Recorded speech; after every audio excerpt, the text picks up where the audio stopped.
Okay कल की recording नहीं डाली ना अभी तक, भूल गया, तो आज डालते हैं। So fine, mechanical energy is the sum of potential and kinetic energy. हम सबको पता है कि जो हमने भी दो एनर्जीज के बारे में पढ़ा, उन दोनों का सम कर दो तो एक नया टर्म बनता है, that is mechanical energy. You can say the total energy, right? So we can write total energy या mechanical energy is equals to K plus U, kinetic plus potential.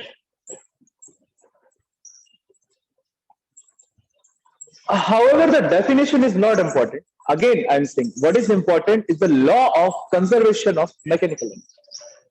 Mechanical energy किसी body की क्या रहती है? Conserve. मतलब आप initial में कोई सिस्टम लो, इनिशियल कंडीशन में आपने उस पर वर्क किया, फोर्स लगाया, कुछ भी किया, फाइनल कंडीशन में कोई सिस्टम लो, दोनों की जो टोटल मैकेनिकल एनर्जी है वो क्या होगी? कंजर्व होगी। So the law of conservation of mechanical energy states that कि mechanical energy of the body is conserve when the work done by the force should be conservative. जो work done हुआ उसके लिए जो आपने फोर्स लगाया, अगर वो फोर्स कंजर्वेटिव है तो मैकेनिकल एनर्जी क्या होगी बॉडी की? Conserve, right? We have seen या we will see a lot of examples of conservation of mechanical energy, right? But conservation of mechanical energy क्या है? इनिशियल और फाइनल दोनों क्या होंगे? Same. Mechanical energy of the system is constant. कब? जो system पे वर्क डन हुआ, जिस फोर्स के कारण हुआ, वो फोर्स क्या होना चाहिए? कंजर्वेटिव। वो फोर्स क्या होना चाहिए? कंजर्वेटिव। देखो, किसी भी बॉडी की एनर्जी कब चेंज हुई? जब उसने क्या किया? वर्क डन किया। वर्क डन के लिए आपको एक एक्सटर्नल एजेंट रिक्वायर है ना?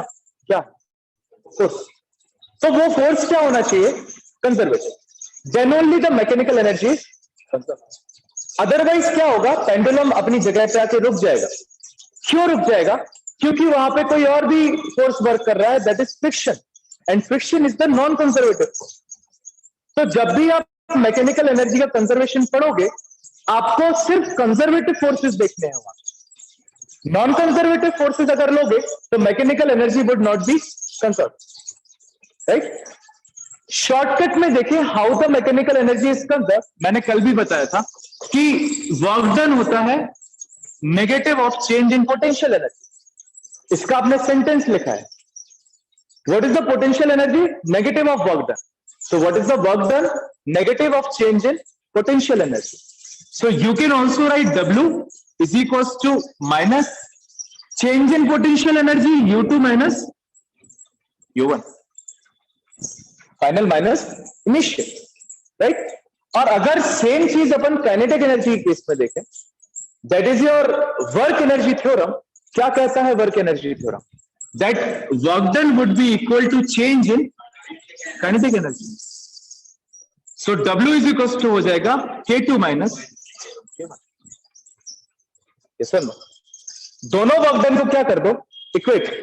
If you will equate, so minus U2 minus U1 is equal to K2 minus K1।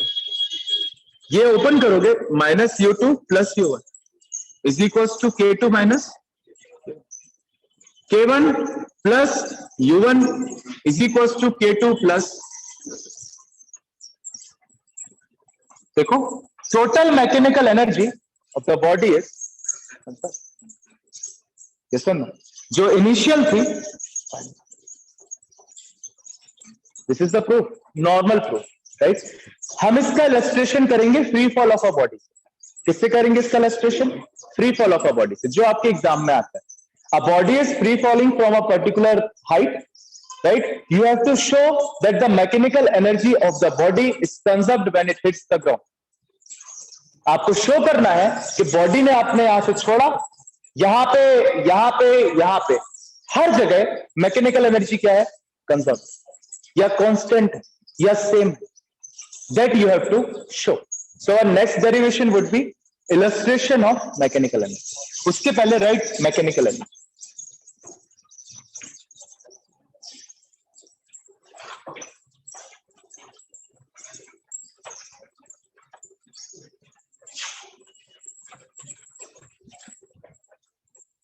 It is the sum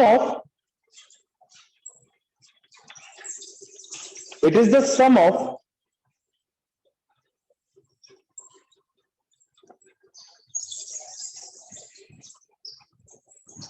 kinetic energy and potential energy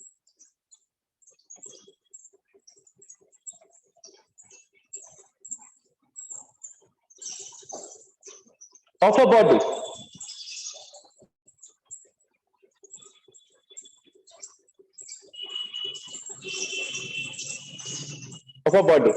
E is equals to K plus U.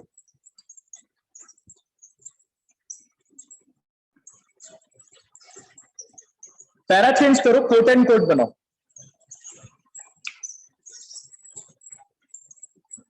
According to law of conservation of mechanical energy, according to law of conservation of mechanical energy, comma, the total mechanical energy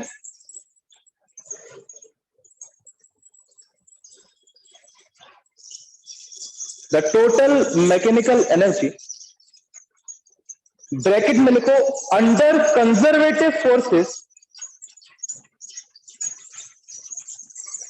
bracket में लिखो under conservative forces, bracket close, remains conserve,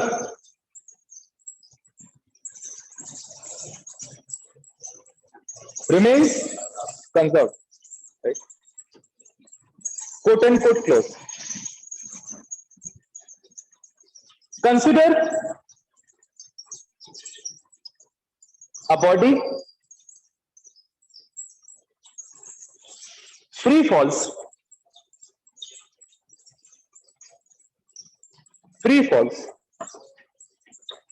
full stop. Sorry, under, ठीक है, free false मतलब वही है, under the effect of gravitation force. The work done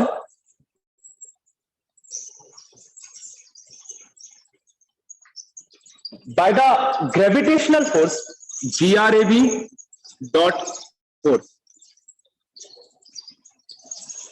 The work done by the gravitational force is equal to the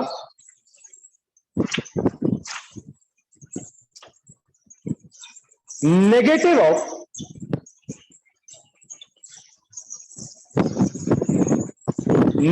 of change in P dot E. So W is equals to minus del U, W is equals to minus U2 minus U1. Equation number 1.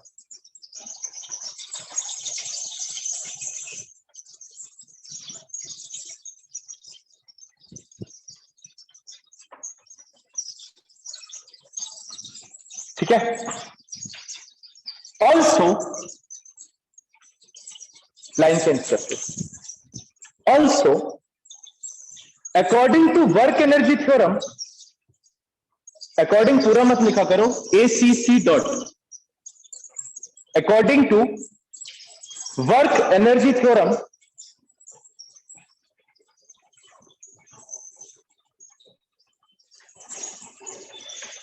work done on the body is equal to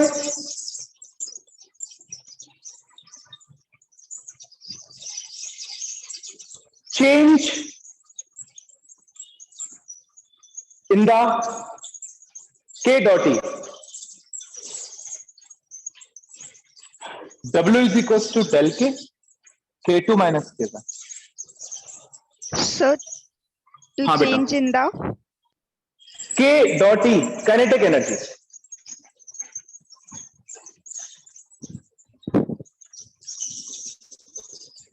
Equation number 2.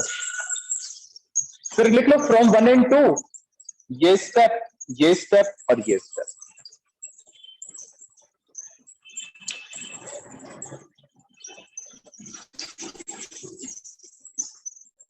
Initial mechanical energy is equals to final mechanical energy. नीचे लिख लेना, this is the law of conservation of mechanical energy.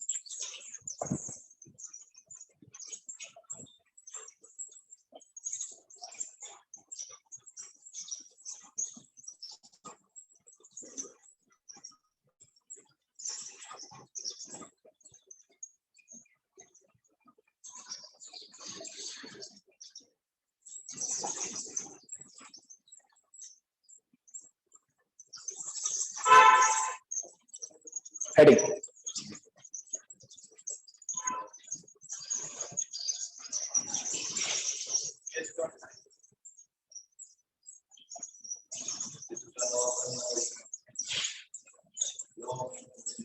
Law of conservation of mechanical energy. Conservation of mechanical energy of a free body, free falling body. This is important, यहां पे star बना लेना, ये आपको guaranteed exam में आएगा। आपको मैंने कितनी बार बोला, इंपॉर्टेंट डेरिवेशंस के टाइम पे मैंने स्टार्स बनवाए हैं, आप फिर भी डेरिवेशंस वो नहीं पढ़ते हो। जैसे मैंने बताया था, वो ट्रायंगल लॉ या पैरेललोग्राम में से एक ना एक तो गारंटेड आता मैग्नीट्यूड निकाल। उसके बाद मैंने बताया प्रोजेक्टाइल के सारे डेरिवेशंस इंपॉर्टेंट।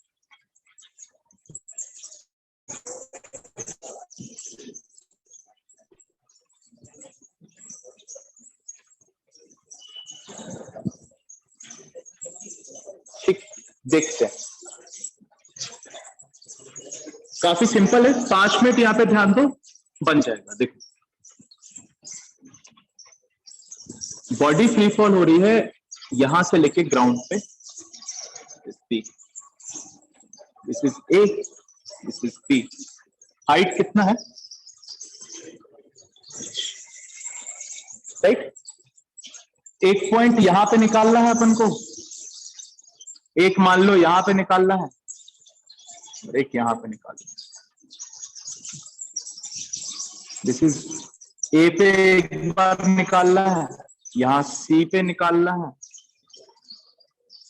ये डिस्टेंस मान लो है x, ये डिस्टेंस कितना है x। बनाओ diagram.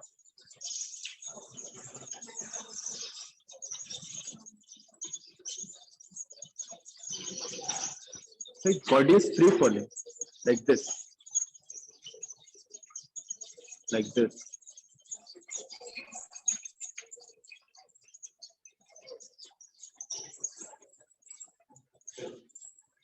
This distance is x.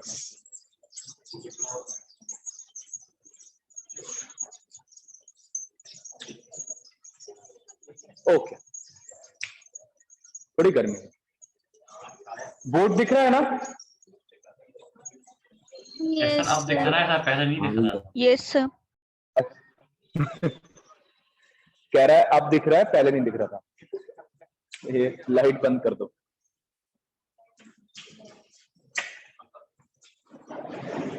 अच्छा, ये डिस्टेंस कितना हो जाएगा सी से लेके बी तक का? H minus X. H minus X. Okay, right. देखते हैं, देखो, एट पॉइंट ए, ठीक, पोटेंशियल एनर्जी कितनी होगी एट पॉइंट ए पे?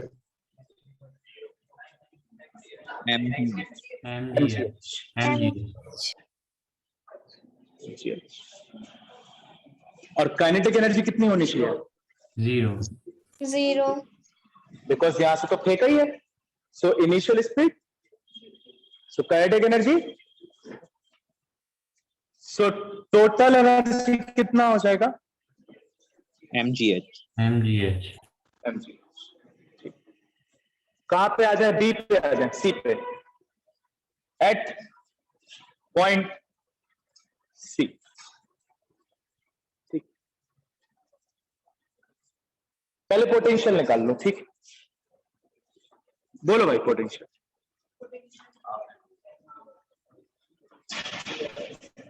बोलो यहाँ पे पोटेंशियल एनर्जी कितनी होगी? mgh minus x. mgh minus x. What is the formula for potential energy? mgh, mass और acceleration due to gravity same. Height कितनी बची है? h minus x. x मत ले लेना हाइट. हाइट होती है ग्राउंड से ऊपर. So height would be h minus x. mg h minus x. What would be the kinetic energy now? Half m v square. यहां तक आते थे वेलोसिटी कितनी हो गई मान लो v1 हो गई कि नहीं? So you can say half m v1 square. ठीक, ये v1 square we have to calculate right in our forms. ठीक है, सो हम यूज करेंगे v square minus u square is equal to 2as. क्यों यूज करेंगे? We will see. देखो ये तो कितना है? 0. इनिशियल वेलोसिटी कितनी है? 0. 0. ए कितना है? G. A is equal to G. और एस कितना है? H.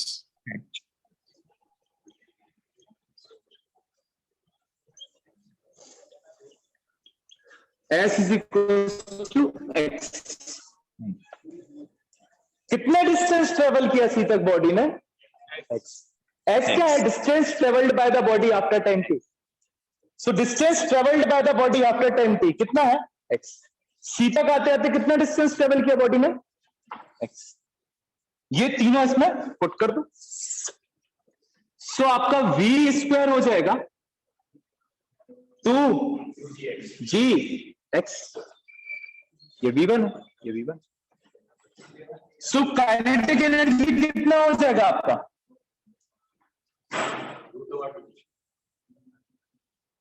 हाफ m और v कितना आया? 2gx. 2gx. 2 से 2 cancel. Half sorry m g भैया x है ये क्या? है. हाँ बेटा x mgx. अब टोटल एनर्जी निकालना जरा. Potential plus kinetic. Potential mgh minus x. Sir MGH ही आएगी. Very good. और ये आ जाएगी प्लस mgx.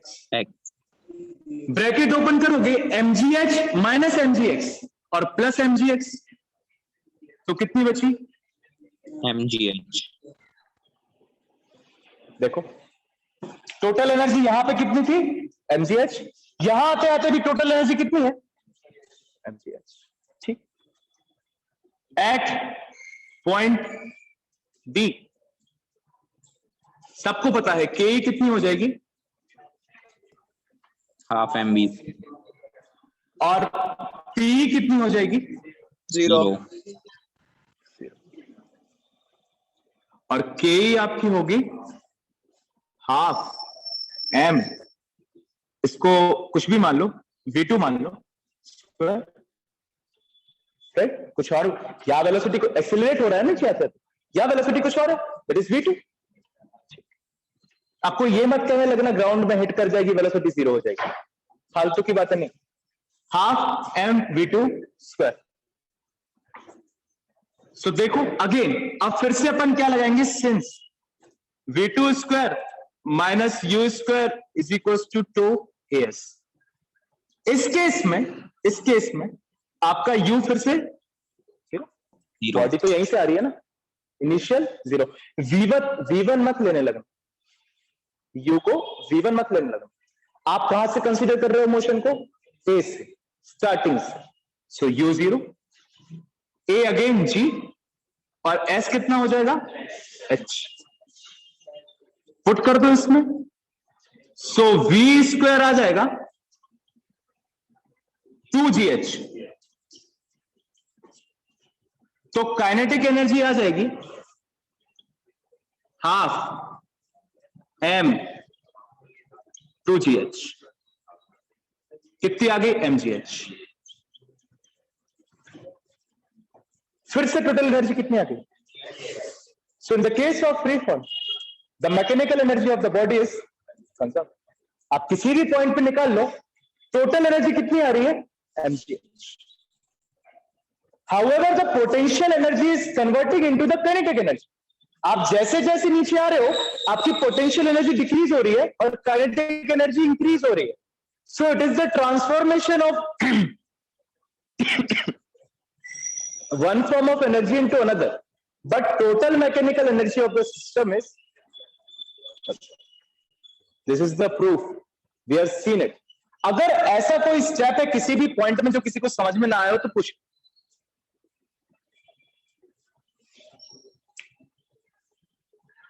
और अगर सबको समझ आ गया है तो फिर देखो भैया इस पूरे मोशन में अपन u को a से कंसीडर करेंगे ना, मतलब a से बोलेंगे। यू को किससे बोलेंगे, a पॉइंट से लेंगे ना। हाँ हाँ हाँ हाँ, पूरे मोशन में आप यू को इनिशियल, देखो मेरी बात सुनो, अगर तुम यू को इनिशियल से ना लेके v1 से लेते तो आपकी हाइट भी क्या हो जाती है, h माइनस एक्स हो जाती। फिर आप h कंसीडर नहीं करते, करते ना, नहीं करते। मैं कह रहा हूं अगर थर्ड केस में आप इनिशियल वेलोसिटी v1 लेते तो आपकी हाइट भी क्या होती फिर h माइनस एक्स। जो डिस्टेंस आपने कवर किया वो कितना किया, h माइनस एक्स। आप उसमें पुट करके देख लो फिर भी mgh आएगा। सिंपल सी बात है।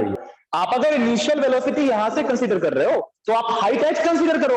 आप v1 को मान रहे हो इनिशियल तो हाइट h माइनस एक्स कर दो, आ जाएगा। ठीक, देखो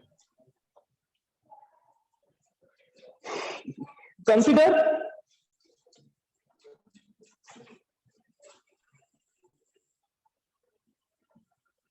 a body of mass m, small m। Initially बहुत अच्छे से डेरिवेशन लिखना, कंसीडरेशन के साथ आपको लिखना है कॉपी में, है ना। क्योंकि हाँ, कल बहुत से बच्चों ने क्लियर किया है कि सेंट जॉन्स डिस्क्रिप्टिव ले रहे हैं और बाकी सारे स्कूल भी डिस्क्रिप्टिव ले रहे हैं। ठीक है, तो आपका एमसीक्यू नहीं है। केवी का इज नॉट फिक्स्ड। फिलहाल तो अखिलेश सर कल नींद में कह रहे थे एमसीक्यू है, बट होश में आने के बाद क्या होगा वी विल सी, है ना। Consider a body of mass small m initially at rest bracket में लिखो u is equals to 0, u is equals to 0 at position capital A, at position capital A,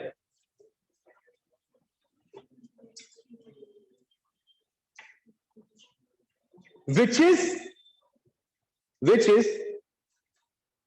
at height h, which is at height h, small h, from the ground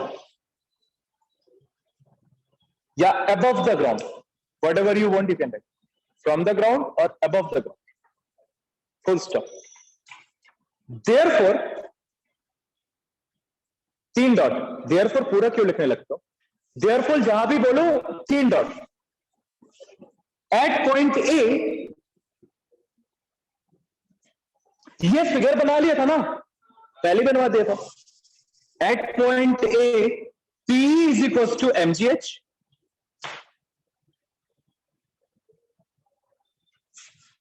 और kinetic energy होगी 0। ठीक है, since u is equals to 0।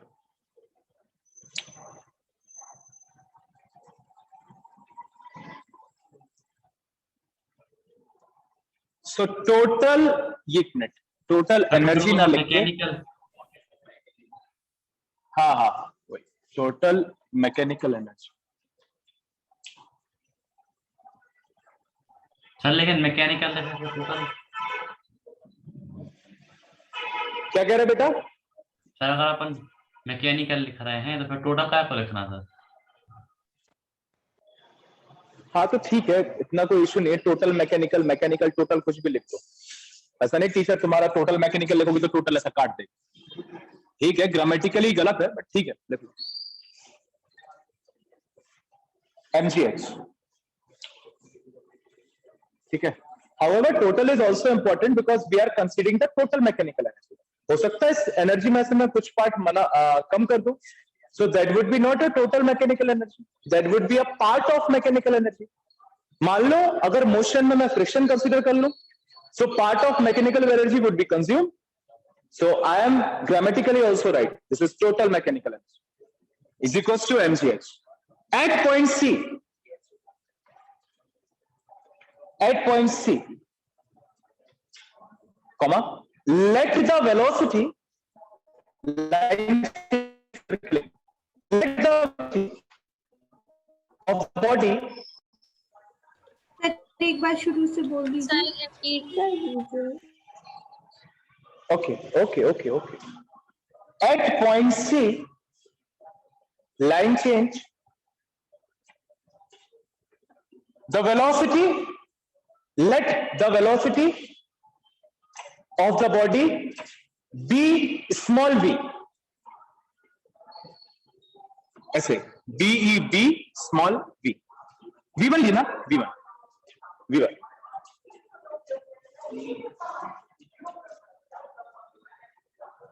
ठीक है। The point C बताना पड़ेगा आपको, the point C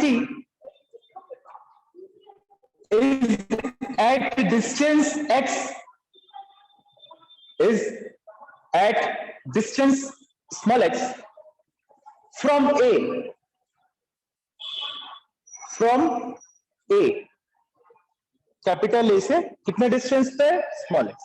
अब लिखो therefore P dot E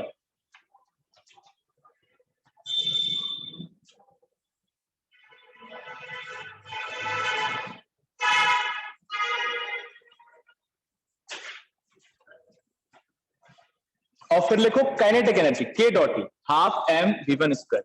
यहां लिखना सिंस और ये 3 स्टेप, फिर यहां पे देयरफॉर और K, सिंस और ये 3 स्टेप। सिंस और देयरफॉर का यूज करना सीख लो, पूरे फिजिक्स में हो।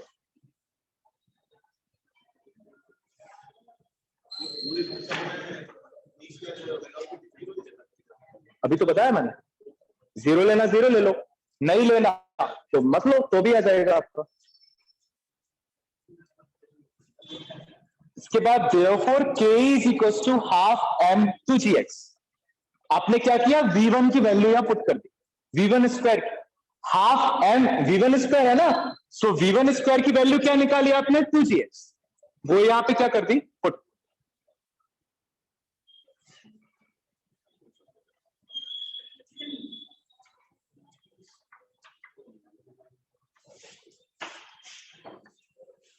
फिर ये लिख लेना, T लिखा ना, यहां पे आप क्या लिखोगे, ये टोटल मैकेनिकल एनर्जी। आपको अपना ये डेरिवेशन 1.5 पेज में खत्म करना है, 3 मार्क्स में आएगा, है ना। अभी कितना पेज ले लिया इसने, 1 लिया ना, हाँ तो 1.5 में हो जाएगा।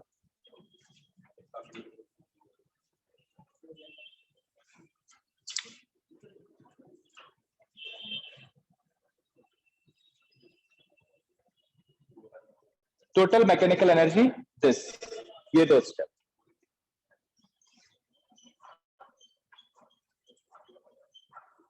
फिर लो at point B,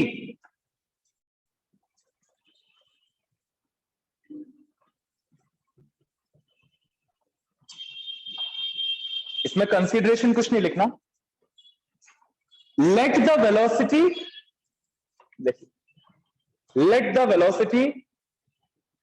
B v2, ठीक, फुल स्टॉप। तो पोटेंशियल एनर्जी हो जाएगा 0, और ब्रैकेट में क्या लिखोगे, H is equal to 0। Bracket में लिख देना यहां पे सेंस करके H is equal to 0।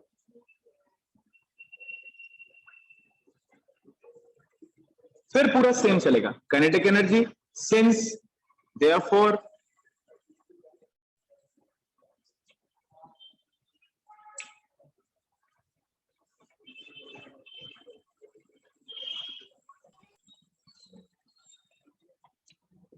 Third case का टोटल यहां लिख लो, टोटल मैकेनिकल एनर्जी कितना आ गया, mgh।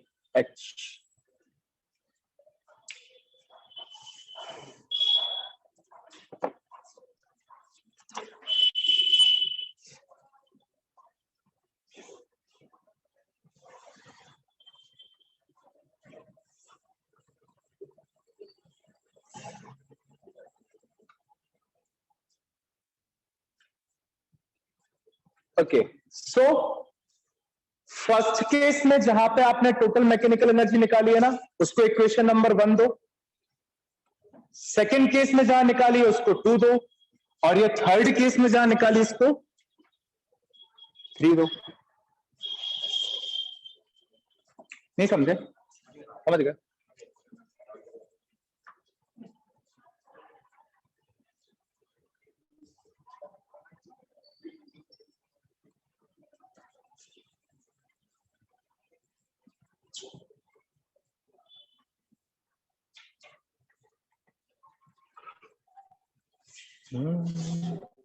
ठीक है, from equation 1, 2 and 3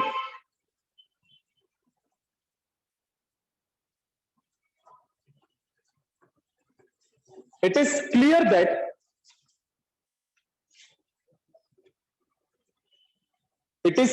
that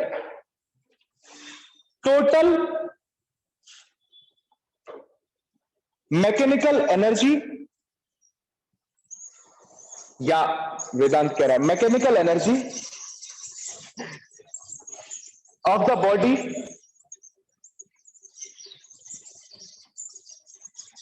during the free fall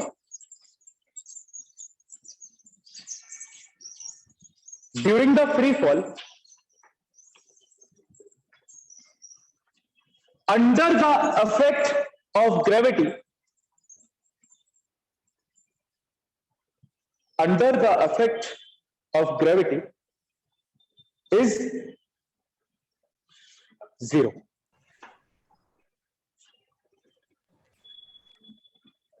sir zero नहीं sir, conserve. Yes, same. Sorry, remains conserve, मैं कहीं और, रिमेन्स कंजर्व, क्षमा।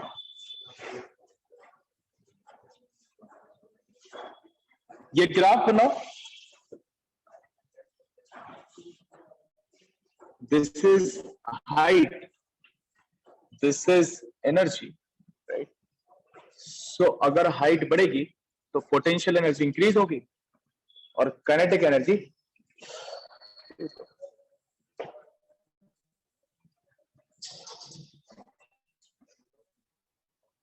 और टोटल एनर्जी क्या रहेगी, constant mgh ही रहेगी।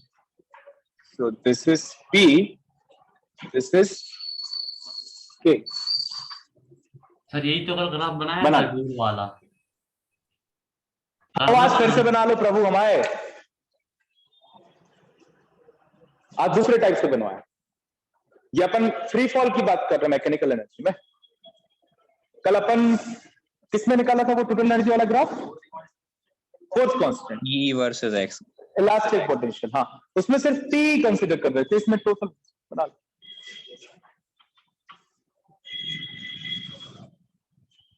देखो जिसको नहीं समझ में, आप ये ऊपर से लेके नीचे तक का मोशन है, आप नीचे से ऊपर कंसीडर करो।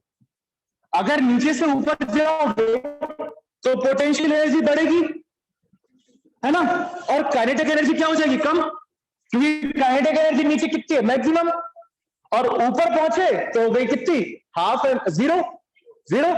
तो देखो ना, जब हाइट 0 थी तो काइनेटिक एनर्जी मैक्सिमम थी, जब हाइट h हो गई तो काइनेटिक एनर्जी क्या हो गई, 0। तो ये किसका है, के का। जब हाइट 0 थी तो पोटेंशियल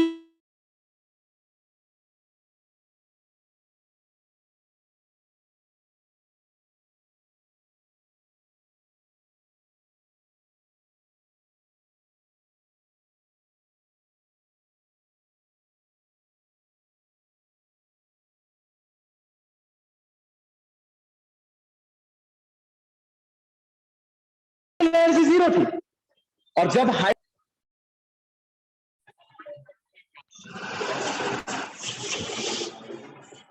क्या चला गया था क्या? हाँ भैया। Yes. क्या बता रहा था मैं? ग्राफ ही बता रहे हैं। ग्राफ का, ठीक है, फिर समझ काइनेटिक एनर्जी, है। आप हाइट और काइनेटिक एनर्जी के बीच में रिलेशन बता रहे थे। अच्छा, तो वही कह रहे हैं कि क्या है कि जैसे जैसे हाइट बढ़ेगी पोटेंशियल एनर्जी बढ़ेगी। देखो ना, जीरो से लेके एच जाओगे तो पी विल इंक्रीज, और जैसे जैसे हाइट बढ़ेगी काइनेटिक एनर्जी डिक्रीज होगी, क्योंकि यहां पे काइनेटिक एनर्जी कितनी, हाफ एम वी स्क्वायर, ऊपर पहुंचे तो कितनी हो गई, जीरो। तो जैसे जैसे हाइट बढ़ी काइनेटिक एनर्जी घटी और पोटेंशियल एनर्जी बढ़ी, लेकिन टोटल एनर्जी क्या रही, कंजर्व। लिखो एग्जाम्पल ऑफ अ पेंडुलम और अंडरलाइन कर, एग्जाम्पल ऑफ अ पेंडुलम।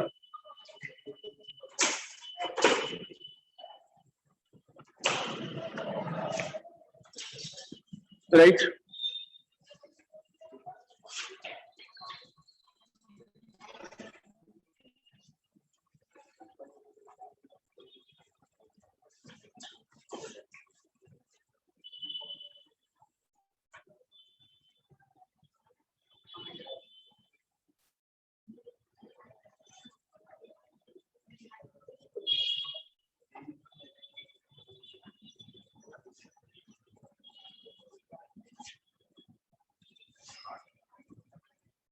एक से जा रहा दोनों तरफ होगा, नहीं जा रहा, तुम्हारा जाएगा, बना।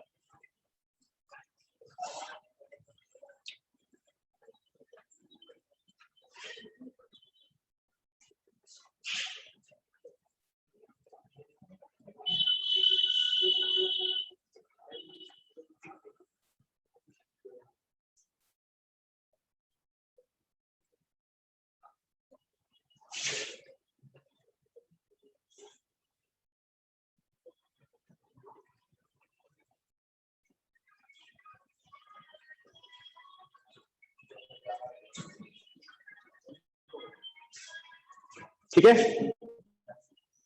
देखो इसमें कुछ नहीं है, वही नौटंकी जो कल से पढ़ रहे हैं वो फिर से, लेकिन आपके एनसीईआरटी में दिया है तो मैंने बना दिया। क्या लिखना है इसमें आपको कि whenever the pendulum moves from A to B, its height increases, so as the potential energy. B point पे आके पोटेंशियल एनर्जी हो जाएगी मैक्सिमम और काइनेटिक एनर्जी हो जाएगी जीरो। यहां से पेंडुलम वापस आएगा at A, so all the potential energy will be converted into the kinetic energy, and because of this kinetic energy this cannot stop at A but moves to C, where again it attained height h, so again the potential energy will be mgh, that is maximum, right, and kinetic energy will be zero, and this goes on so as the simple harmonic motion। ठीक, ये लिख लोगे, same word to word मैंने लिखवाया है उस वाले case में, स्प्रिंग वाले केस, स्प्रिंग की जगह पेंडुलम कर देना, ठीक है, कुछ नहीं है इसमें, वही कोई ऐसा एक एक्स्ट्रा लाइन मैंने बोली नहीं। पोटेंशियल एनर्जी काइनेटिक में कन्वर्ट हो रही है, काइनेटिक में पोटेंशियल, एक लाइन ऐड हो जाएगी, the total mechanical energy of the body is कौन सा, ठीक। लिखने वाली या समझने वाली बात, ये 5 लाइन छोड़ दो फिगर बना के, समझने वाली बात ये है कि the pendulum will come to rest after some time, why, this is the question. ये क्वेश्चन आएगा आपको अगर 2 मार्क्स या 1 मार्क्स में मैं पूछूंगा तो, आप एक क्लास वाले पूछे तो ठीक है, अच्छी बात है। The pendulum will come to rest after some time. Why? हाँ बोलो, कोई तो बोलो, कंप्लीट आंसर तो बोलो, बिकॉज फलाना फलाना इज फलाना फलाना ड्यू टू फलाना। It will lose its energy due to the air resistance experienced during the journey. Okay, and that energy will convert into heat energy. Heat heat energy. energy. Right? So you have to write the complete answer. फिर बोलोगे आधा marks कहां गया? मैंने अभी 2 बार बताया. Of course dude, it will come to rest because the part of mechanical energy will require to overcome the force of friction. Bracket में लिखोगे एयर रेसिस्टेंस. क्या लिखोगे? लिख लो, लिख लो, ये तो लिख लो. The pendulum will come to rest after some time. Full stop. Why?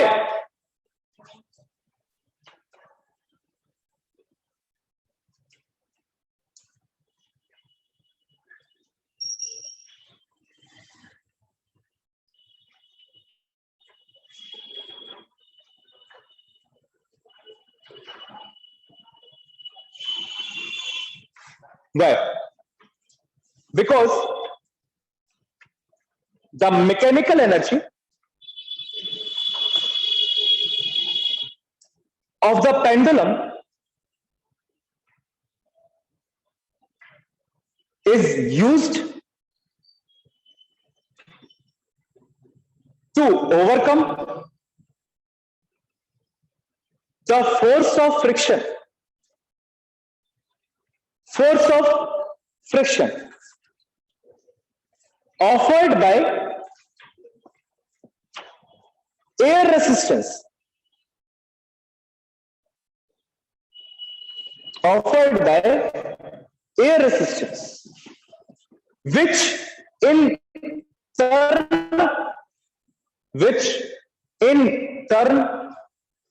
converts into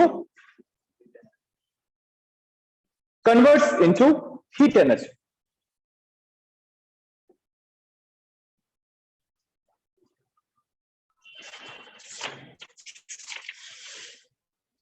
Heat energy. क्या लिखना था? हाँ, डायग्राम के बाजू में क्या लिखना था? ये पेंडुलम वाला. जब मैं बता रहा हूं तब नहीं सुना था क्या? नहीं भैया, मतलब वो पूरा ही लिखना है जो स्प्रिंग में लिखा था वही. हाँ, सेम वही लिखना है कि whenever a pendulum goes from A to B, it attains the height h and its potential energy will become mgh maximum, right? From B, when it will go back, its potential energy is converted into the kinetic energy, and at A, kinetic energy maximum, potential energy 0.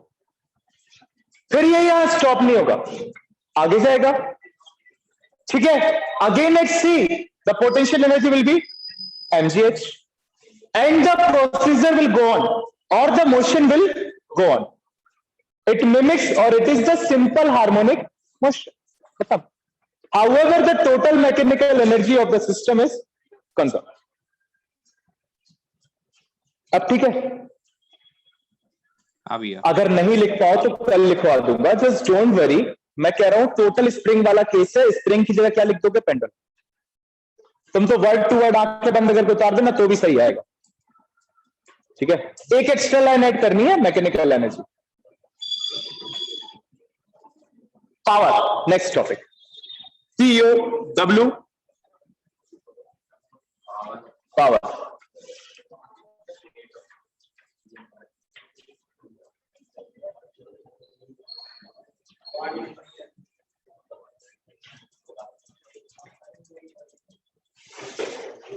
ठीक है? So okay, power हम starting में भी discuss कर चुके हैं.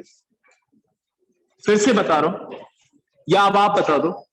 What is power, या what power signifies actually? The rate of doing work. Doing work or rate of consumption of The energy. rate of consumption of energy. Capacity. Simple word is capacity. The capacity, the rate at which the work is done is called power. However, समझो होता क्या है, यहां पे एक नया concept introduce किया जाता है वर्क के साथ, दैट इज टाइम. क्या लिखते हैं? Power, W/T. कौन कितने कम टाइम में पर्टिकुलर अमाउंट ऑफ वर्क कर रहा है, दैट इज पावर. देखो P. अगर टाइम को आप क्या करोगे, कम करते जाओगे, तो पावर क्या होती जाएगी, बढ़ेगी। सो फिजिकली अगर देखो, अगर कोई व्यक्ति कम टाइम में ज्यादा अमाउंट ऑफ वर्क कर रहा है, that person is more powerful as comparison to some व्यक्ति that is doing less amount of work in more time, right. या फिर आप अमाउंट ऑफ वर्क को क्या कर लो, कांस्टेंट, ठीक। जितना काम मुझे करना है उतना ही काम प्रेम शंकर को, ठीक। मुझे वो काम करने में कितना टाइम लगेगा, आधा घंटा, और इसको कितना लगेगा, 2 दिन, कम से कम 2 दिन। So who is more powerful, of course me. So power क्या बता रहा है, rate of doing work per unit time. Unit time में आप कितना वर्क कर पा रहे हो, समझ रहे हो। सो power is simply showing the capacity of the body, how much you can do work, right. So this is power. P is equals to W upon T। अगर हम एवरेज पावर निकालें सो ये हो जाता है del W upon del T, है ना। जैसे आप एवरेज स्पीड निकालते हो so del X upon del T, average acceleration निकालते हो so del V upon,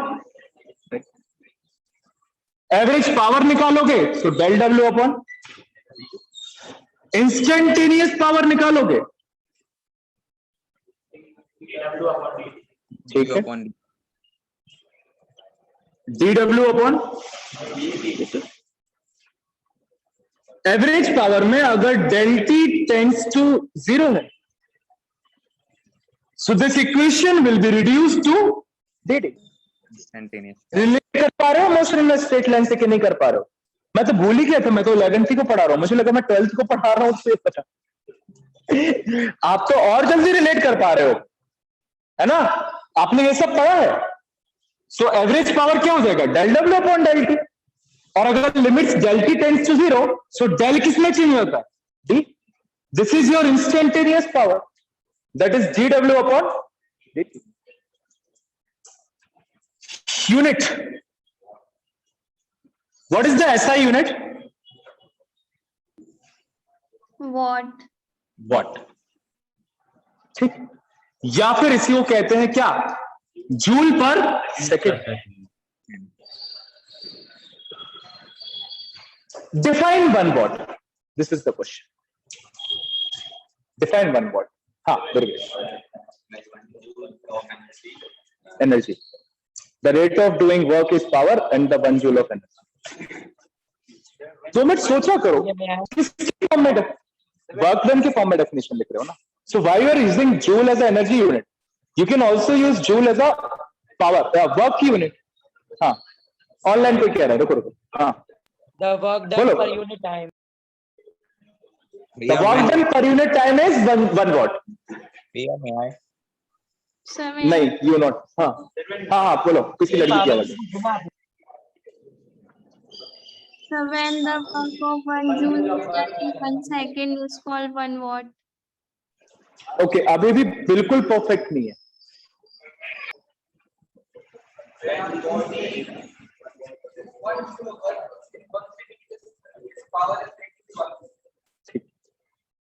consider, can be consider. हाँ दीपेश।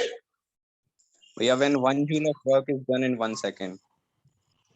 हाँ तो क्या, when 1 joule of work is done in 1, तो क्या, The power consumed is 1 watt। हाँ तो ये आधी आधी 2 पार्ट में बोलोगे और फिर बस हो गया। मतलब मैं पूछूं आधे के बाद की क्या, पेपर में क्वेश्चन मार्क लगा के। जब भी किसी ऐसी यूनिट की आपको क्या बोल रही हो, डेफिनेशन बोल रही हो जिसमें आपके दोनों क्या हो गए, कंज्यूम्ड हो गए, सी SI is 1 watt। So 1 watt हो जाएगा 1 joule upon 1 second। So 1 watt is the power. यहां से शुरू क्यों नहीं कर रहे हो, 1 watt इज द पावर। कौन सी पावर है 1 watt? When 1 joule of work is done in 1 second, right. या मैं आपको गलत नहीं कह रहा हूं, आप भी सही हो कि when 1 joule of work is done in 1 second, the power is said to be 1 watt, right. उसको और शॉर्ट और सिंपल करना है, you can start with 1 watt. 1 watt is the power when 1 joule of work is done in 1 second. Yes or no? Definition of power. 1 watt. Sir, do we need to add the phrase isolated system? हाँ, Isolated system is phrase that डालना है. of course you can use. अगर आप use नहीं भी करोगे तो भी आपकी डेफिनेशन चेंज नहीं हो सकती. डेफिनेशन चेंज नहीं हो सकती because whole system we are considering is conservative. So of course it is isolated. Fine. और यूनिट्स देखो पावर की, और यूनिट्स किलोवाट या केडब्ल्यू. 1 किलोवाट में कितने वाट होते हैं? 1000. ठीक है. 1 मेगा वाट में कितने वाट होते हैं? 10 to the power 6. मेगा को बड़े एम से 1 वाट में कितने हॉर्स पावर होते हैं, या 1 हॉर्स पावर में कितने वाट होते हैं?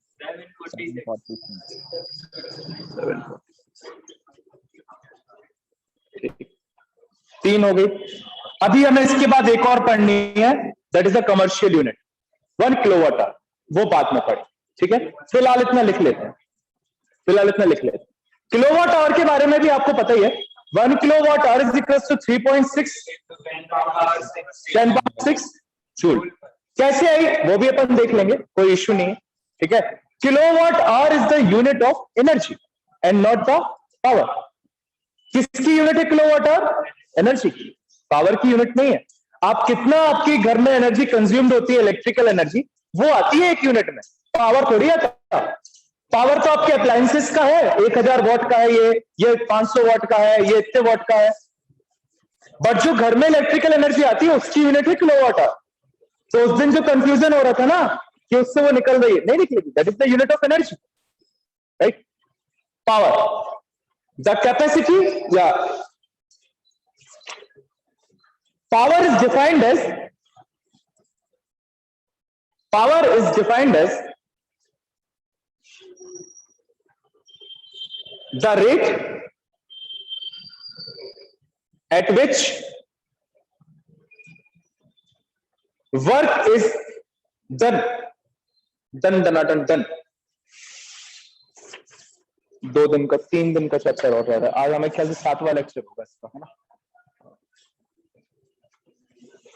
बहुत बड़े चैप्टर्स हैं 11th के. आप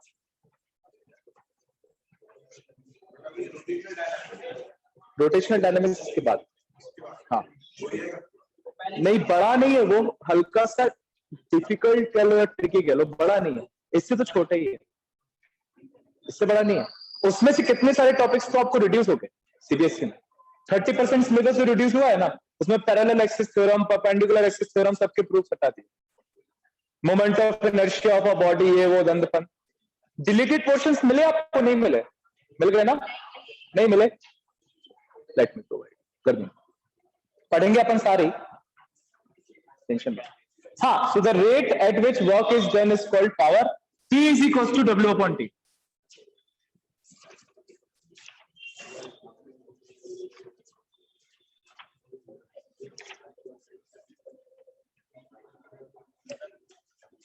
एवरेज पावर लिख लो, del W upon del T. सीधा सीधा लिख लो, इसमें कुछ है नहीं. पावर इतना कुछ है नहीं इस चैप्टर में. Del W upon del T.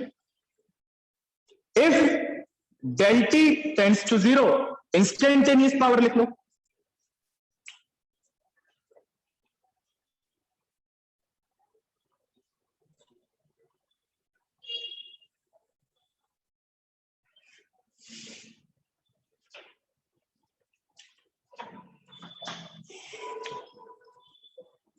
The SI units, yeah, the SI unit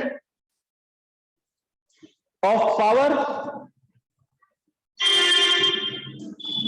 is 1 watt. Is what? Sorry, is what? W-A-T-T is what, right? फिर लिखो 1 watt is equals to 1 joule upon 1 second.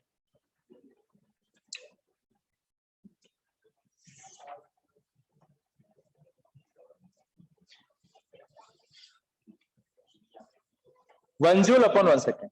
अब definition लिख लो।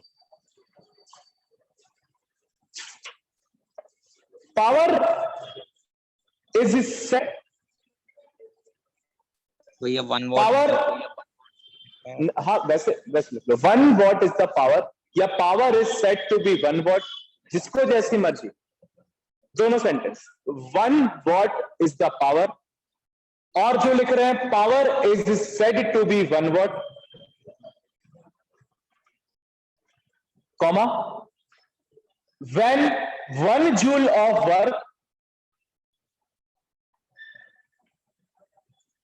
is done in 1 second, in 1 second, full stop। Other units करके ये तीनों लिख लो, other units,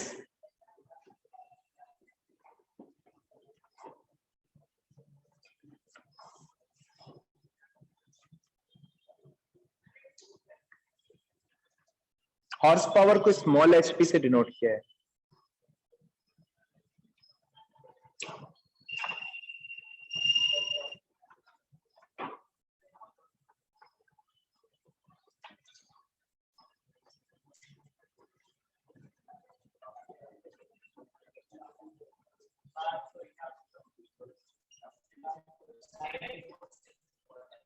हाँ 746 what, क्या चाहते 786 कर देंगे?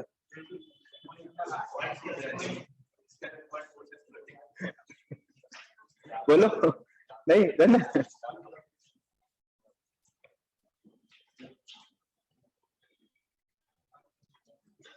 चल डीएफ लिख लो यहां पे, डायमेंशनल फॉर्मूला। ये आप खुद लिखोगे, मैं नहीं बताऊंगा।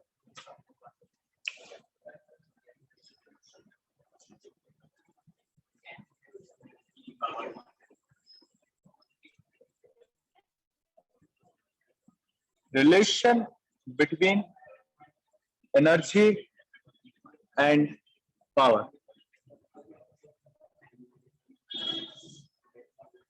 पावर होता है work done upon time, this work done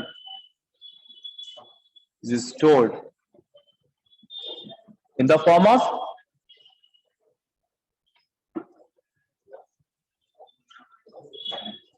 तो पावर हो जाएगा एनर्जी अपॉन टाइम।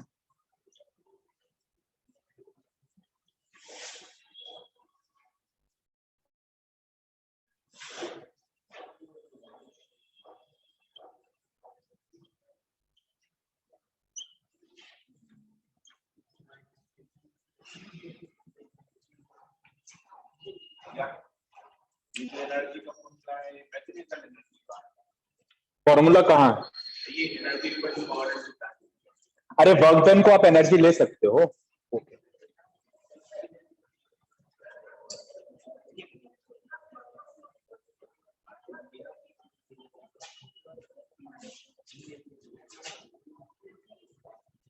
अब एक इंपॉर्टेंट टॉपिक रह गया इस चैप्टर का, कोलिजन, जो कि 2 दिन चलेगा। मोशन में वर्टिकल सर्कल भी रह गया है, बट वो अपन बाद में करेंगे रोटेशनल पे, तो सिंपल हो जाएगा। आपके एनसीईआरटी में नहीं दिया वो मोशन ना वर्टिकल सर्कल, कहीं नहीं दिया, आप देख लेना। मोशन है ना वर्टिकल सर्कल, ये टॉपिक कहीं नहीं दिया, लेकिन सिलेबस में दिया है, इसमें तो दिया है।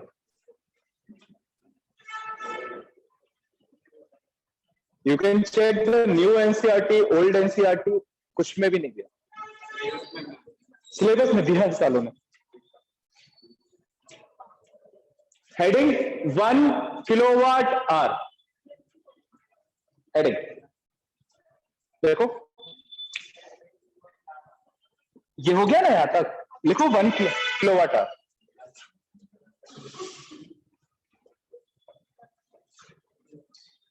One kWh is the energy या is the electric energy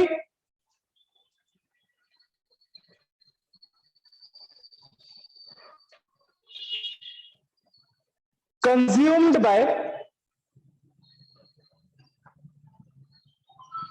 an electric appliance of consumed by an electric appliance of 1000 watt 1000 watt working for 1 hour continuously,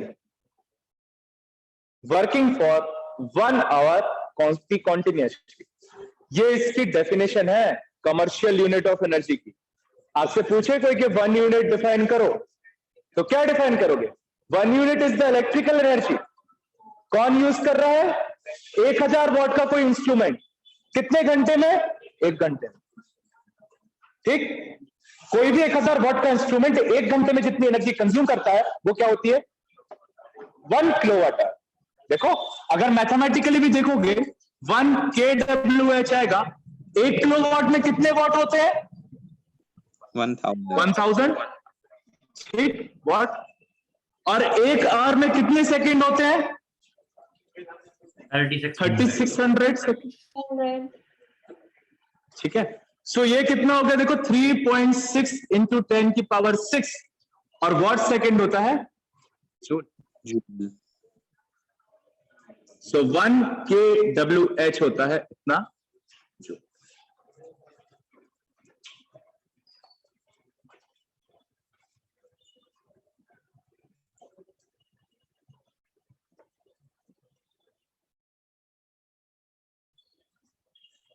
इसको ब्रैकेट में जहां हेडिंग डाले लिखना 1 यूनिट कहते हैं इसी को।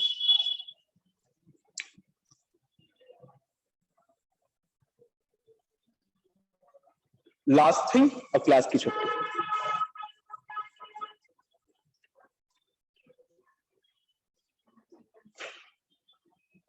ये फॉर्मूला बहुत इंपॉर्टेंट है, ये आपको नया है।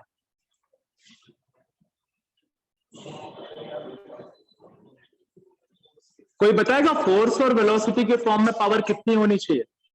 लेमन टर्म्स में, या फिर कुछ गलत भी बताओ लेकिन बताओ। फोर्स और वेलोसिटी के टर्म्स में पावर सोचो, कैलकुलेशन करके देखो। एफ वी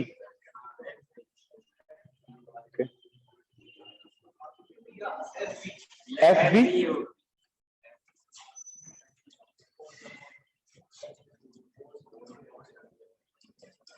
कितने? F upon V. भैया एफ भी आएगी। एफ वी आएगी। Let's see. एफ भी आएगी।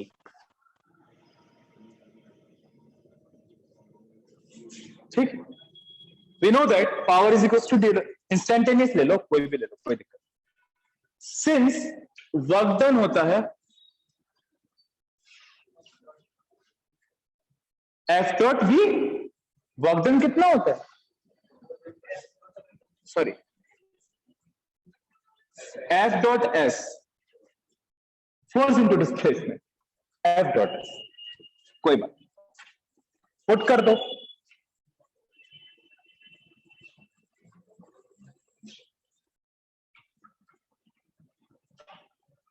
फोर्स को बाहर ले लो, कांस्टेंट है। ds अपॉन dt क्या होता है? वेलोसिटी। Velocity.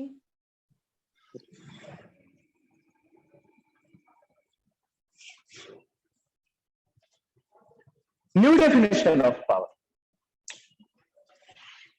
क्या है? न्यू डेफिनेशन क्या है? New definition, power is the dot product of force. Power is the dot product of force and velocity, right?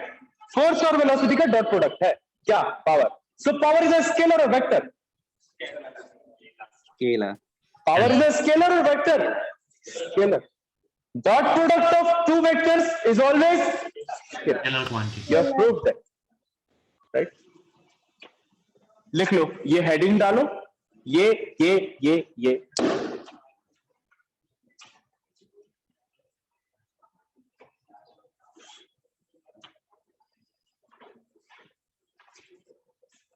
अच्छा, इसको वो भी लिख सकते हो एफ वी कॉस थीटा, है ना। P is equal to F dot V मतलब F V cos theta, A dot B A B cos. Magnitude के फॉर्म में लिखना हो तो वैसे भी लिख लेना, P is equal to F V cos theta.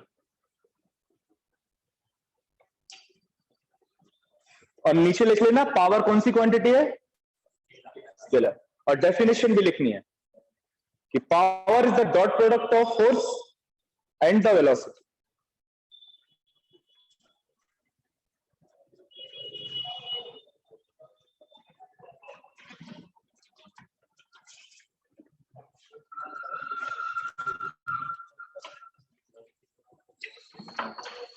आज सोच, आधा घंटा और है तुम लोग के पास, क्लास है तो फॉर्म्स ऑफ एनर्जी पढ़ाओ। थ्योरेटिकल कॉन्सेप्ट है, मजा आएगा। भैया क्लास है।